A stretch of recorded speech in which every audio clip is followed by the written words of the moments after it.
seniors, I guess you were redshirted the 08 year when Clemson won up here, but in your playing days, you're still looking for the first win of the rivalry. Is that something you maybe thought about as this week has approached?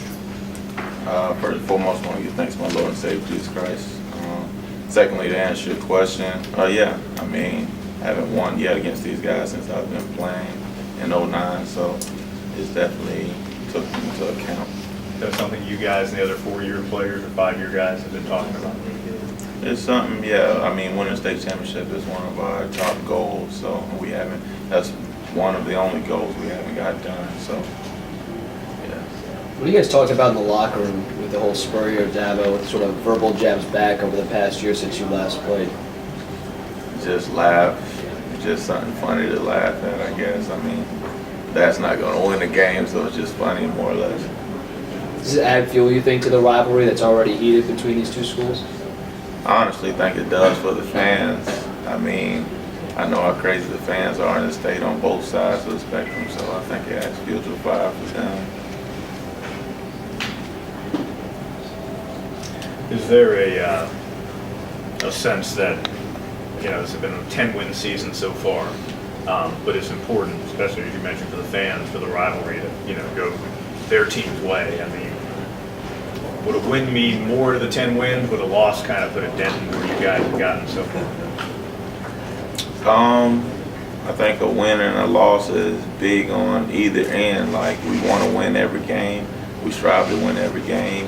Our preparation on our coaches and players parts is to win every game. So a loss wouldn't be good, but a win would definitely give us even more momentum going into the postseason. Where do you feel like this defense has improved from a year ago? Where do you feel like you guys made strides? We were younger last year, especially at linebacker. So I think more so we just playing with each other more and more unity.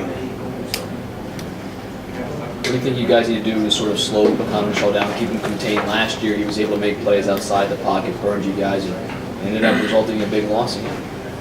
Yeah, he's great. He's great, especially using his legs. So just playing him and doing what we got to do is just going to be big for us. Like you said, he did rush for a lot last year. So just containing their whole offense. How have you guys been able to sort of flush bad performances out? Last week against North Carolina State, not your best effort from a defensive standpoint. How have you guys been able to sort of just flush your mind and just focus on this game coming up and not worry about the fact you have been leaky at times this season? Just always keeping the next game, next play mentality. I mean, we did a lot of good stuff on Saturday, and you just try to build off the good things you did and then correct the bad. Just thinking back in terms of guys who can get out of the pocket, mobile quarterbacks, just trying to, the last few games you haven't really seen that. I guess Logan Thomas, kind of a kid from Georgia Tech, but that's out of a different deal. I mean, have you kind of thought about how you've done against guys who get out of the pocket and what attention that maybe forces you guys to have because of playing defense? I think we've been doing a pretty good job this year as far as some mobile quarterbacks, like you said, in the last couple games. We haven't really saw it, but we always accept the challenge, and it'll be great for us this game.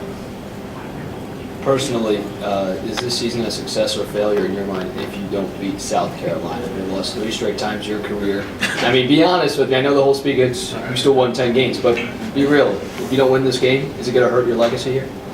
It'll hurt my heart a little bit. Legacy, I don't think so much, but like you say, you always want to beat your rivals, and we haven't done that as one of our goals, so it's not lightly taken. So. What do you think that locker room's going to be like before kickoff? What do you tell the guys? What do you look into each other's eyes? What do you say?